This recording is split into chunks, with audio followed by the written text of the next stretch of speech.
Let's break down 3A, and Alfonso, I'm going to start with you this time, and give us your thoughts on that game. Well, it's just a neighborhood battle. I mean, they shouldn't even play this game in Macon. Right. You should keep it somewhere in Savannah, right. Sell the place out. They probably have the biggest revenue of any of the state championship games due to the fact that these teams are familiar with each other. Right. This is the fourth time that both Johnson, Savannah, and Savannah are going to be playing each other, and who needs to exchange tape? You know, who needs to figure out a scouting report? They know each other as good as it's going to get. Right. You know, and these are two teams that, you know, are so familiar with each other that the last time Savannah lost, it was to Savannah Johnson. Yeah. And Savannah's actually on a 14-game winning streak since then of January 26th that they lost to their basically conference foe, neighborhood foe, county school district foe, you name it.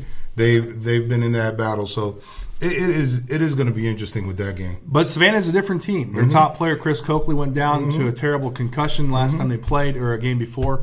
Went out on a stretcher. He's their top scorer. He's their top rebounder. Yeah. They're going to keep it close to the vest if he plays, whether or not. But he was a huge factor in those games for Tim Jordan. I love it from a historical standpoint. First of all, we have a new state champion in 3A. We have a new name outside of 3A. Savannah, the most storied basketball program in Georgia basketball history, against Johnson, a team that's looking for their first title since '92. So I love that aspect of it, though. But I agree with you, Alfonso. This is a neighborhood battle. You know, this reminds me a little bit of when we used to have Norcross and Wheeler playing against each other. Now, they weren't technically neighbors, but here we have region foes going against each other. This is the first time these two have been in the same region in quite some time, too. I think from a storyline perspective, for Pride, when we really see competition, this one, to me, is going to be like a great boxing match. You know, that I think Savannah, for the history of Savannah, when you think about that, basketball, if you ever go to a game in Savannah, no matter the record of the team, it's always sold out. Right. There's so much passion. We're going to be talking about this game, I think, for years and years and years. And Savannah, I think, as a city, is lucky to have it. Yeah, and it doesn't matter where they play it. The Savannah crowd's going to come out and support the Savannah teams, and you got two of them playing each other. There'll be a lot of Savannah people in Macon this week. Yep. So let's have the picks. 3A, are we going to actually agree again or disagree, or what's going on here? Well, honestly, Alfonso, you start us off this time. Honestly, I didn't pick either of the teams to get to this point. So when I went back and looked at it, I decided that I'm not going to go with the hot team. I'm going to pick Johnson Savannah because I think they may have something up their sleeves, and especially as you mentioned, which is one thing I definitely looked at, was the fact of the possible concussion of Coakley. Right. What about you, Eric? I'm actually going to disagree with you there, and I'm going to go with the winning streak, and I'm going with Savannah. Right. I've tossed and turned literally about this over the last couple of days. But what Savannah did against Buford, to put away that team, to have that kind of focus and that type of resolve without their best player, I think it puts them over the edge. But I think Johnson, especially with Tim Quarterman, probably one of the best shooting guard in the state of Georgia right now, I think it's going to be a heck of a game. But I think ultimately Savannah comes down to it. And that game, for me, guys, comes down to like the last minute of the game, who wins it. I think it's going to be a fantastic matchup. Finally. We did it. We did it. Finally. Not everyone agrees. All right, let's move to 2A. And we have GAC versus Bleakley. And so let's talk about that. Alfonso, where do you think? Well, I think it's going to be a great matchup. You know, GAC is going out there with Coach Martin to be able to play for another state championship, and which is incredible. You know, and then you have the play of GAC, which Isaiah Wilkins, you know, Colin Swinton, who I happened to see at the Georgia Tech game, and I know that kid's playing for not only his team, but he's playing for something a little bit more different and spiritual, to say the least, having lost his dad earlier in the year. So I'm sure he's playing with a heavy heart. Yeah, and I was at the GAC, their last home game of the year, and it was a great atmosphere, great crowd. You know I've talked a lot about Isaiah Wilkins, and he did everything in that game. I think he even sold me my popcorn at halftime. But I think on the other side, the interesting story is DeMario Beck. Yeah. For Bleckley County. He's a kid that no one's talking about. And we mentioned him maybe at the first week we did this, but this is a kid that's averaging 18 points, 12 rebounds, and 4 assists a game. Yeah. And he's only been playing basketball for this is his 4th year.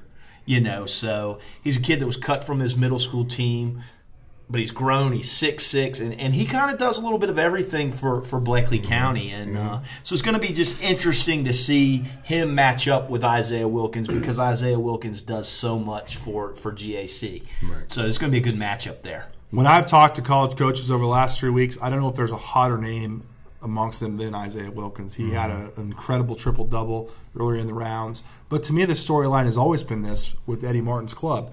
Can they handle quick, athletic guards? Correct. And I think Bleckley County is going to be the best of the bunch. That's the matchup that I really want to see. Defensively, can they slow them down? I think they will. But it's one of those great storylines that we see play out. And can the star, we talked about Kyle Castlin really taking advantage of the spotlight. Isaiah Wilkins has got his chance to really put a cap on a tremendous junior season. Okay, great. Well, let's have the picks. Eric, I'll start with you. Class 2A, who are you going with? I'm sticking with my original pick and going with GAC. Okay. I'm going with the same. I mean, I know it's conventional wisdom around here, but I'm definitely going with GAC. Yeah, there's an echo in the building, guys. I too am going GAC, but I think Bleckley County will certainly put the Spartans up against the rope for some of this game. Okay, well, let's move to 1A, and we're going to talk about the public school first, 1A championship. We've got Wilkinson County versus Wilcox, and, again, Alfonso, where are you thinking? Well, I'm both teams unfortunately lost in their region championship games, and they get to the opportunity to really play each other for the biggest trophy that everybody's always chasing. And the one thing that I was impressed with in terms of Wilkes County is the fact that they have a 6'6", 210-pound, power forward in Jonathan Howard, who's averaging 19 a game, and that just those numbers alone, I don't care what classification you're in, those are impressive numbers, and he's able to establish his will inside, and Wilkinson County is going to have their hands full with him. From an undercard perspective, which this game is the first game of all the championships on March 7th at 4:45, Wilkinson County, basically for Macon Cinderplex, is a home game. It's right down the street. They're going to bring a ton of crowd. If you've never been to a game in Wilkinson County, put that on your bucket list, guys. Right. It's a tremendous atmosphere for Georgia high school basketball. And Wilcox County is no stranger to this level of basketball, too. It's our only matchup where we don't have top-seeded guys in there. It's a 4 and a 7 seed of the power rankings. But, again, I think Wilkinson County, they've been there before. Dr. Aaron Jeter's been to this level. They've tasted it before, and I'm with you. I think Howard, to me, is probably the most intriguing player that's still playing that I want to lay some eyes on. Right. I mean, and those are the things that, when you get down to the 1A, unfortunately, they get overlooked, and it isn't until now when we sometimes get to see of a kid, where a Howard kid is a kid that just, again, on his size here alone, he's got to be doing something, and I'm looking forward to seeing him. Great. Well, that's the public. Let's now turn to the private 1A finals, and who you got?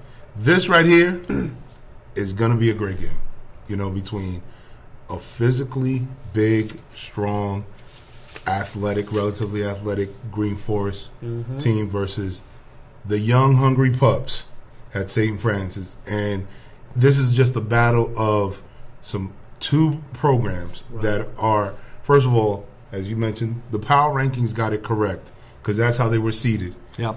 They got it correct, and I'll give it to you, GHSA and Max Preps for doing something that really got it right this time. You got the number 1 and number 2 seeds in this tournament who are as contrasting as it gets. When you look at Green Forest, they probably have the second biggest lineup, if not the third biggest lineup in the state, behind Eagles Landing and Norcross. And then and they're physical. They're a physical ball club who will stick around, and they'll wear you down with their size. They may not hit a lot of shots, but they'll wear you down, and they'll continue to wear you down.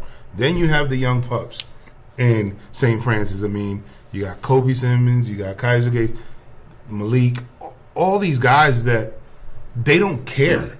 And when I say they don't care who's standing in front of them. They don't care who's in the gym. They don't care where they're going to play. All they want to do is play basketball. And those guys are going to walk into this game because they've expected to. They may not have come out and said it, but they walk around like this is where they're supposed to be. And this is going to be a well played game as well as well coached game. Okay. And I think when this bracket came out, a lot of people were like, that's the game I want to see. Mm-hmm. I want to see St. Francis play Green Forest because both of those teams have been so good all year long. You know, and they are a little bit of contrasting style. So I think people are interested to see, do you take the quick athletic team or do you take the big physical team? It's all going to come down to what the refs are doing that night. You know, it really is. It is. Okay. Well, I saw both of these teams at Kennesaw State in the Final Four on Friday last week, and two things that I really came away from it. One, Toshin Mahinte, the senior big guy for Green Forest, who's going to UAB, I thought was the most complete player that I saw at Kennesaw State. I thought he was such a dominant force in that game. He got to the point where he was so intimidating that Athens Christians were like, no, we're not going to even go. Right. They eliminated themselves out of that. But at the same time, St. Francis was really impressive against Aquinas. And that's a team that has really grown up in front of our eyes this season, guys, and they've really matured as ball players. Kobe Simmons was terrific against Aquinas in his matchup with the Med Hill, probably arguably one of the top juniors in the state. But here's what, to me, what we need to keep in mind. Green Forest, at the right positions, are senior balanced. And they played just a dreadful schedule. Right. They played Norcross. Right. They played Columbia. They've played all these teams that have really toughened them up. And I think that's what we saw at Kennesaw was the byproduct of that schedule. They are battle-tested, and they're really a team that I think is at the right place going into this matchup. All right, well, let's do the predictions. We got to do the public school predictions and the private school. So give me your public first, Justin, and then your private, and then we'll go on down the line here. I'm going to pull a little bit of a surprise on you guys. I actually like Wilcox County against Wilkinson County. The only reason being is they're so senior-laden, they're so balanced. Wilkinson County is a little bit younger. I hope nobody from Wilkinson County finds me and gives me their opinion at Macon. But I like Wilcox County in this matchup, and I know they will. And I expect them to. And then what about the privates? I like Green Forest. I think St. Francis, we're going to see them back at this position for the next couple of years. But this is where I think they get to that place. They see what it takes to get there. Not saying that they don't play tough already. Green Forest is just on another level right now, guys, that I think that Green Forest takes it home. Okay. I will agree with you on one thing. Wilcox County will win. Wow. You know, because and the reason I saw it was just like there is a lot of intrigue by it, but you just can't pass up on that size. You know, I'm a guy that if you got a kid with that kind of size in Howard, and this is, you know, I want to be able to make sure that that's who will. But I'm going to contradict myself in the private school because I do like Green Forest's size, but there's something about these young kids and being naive, being in the moment. It's a great point. You know, that, yes, I originally picked, you know, Green Forest to win out, but then having had a chance to lay my eyes on them and be able to see what they are capable of doing, and having watched St. Francis from even a year ago, where a lot of those guys who are sophomores now, and Keyshawn Gibbs, you know, Malik Beasley, these guys were thrown into the fire early. So mentally, they're battle tested. Sure. You know, and again, you have the young fellow in Kaiser Gates as well as Kobe. These guys are ready for the stage. They're not caught up in the moment, and I think, you know, this may start a trend for the next 3 to 4 years for them. So I'm taking St. Francis. Okay. And me, I'm actually going with you guys on the public school and going with Wilcox County. And it's basically, like you said, it comes down to size. In single A, you don't see a ton of teams with size. And, you know, when you get to this point, size can win you games. And that's why I'm going with them.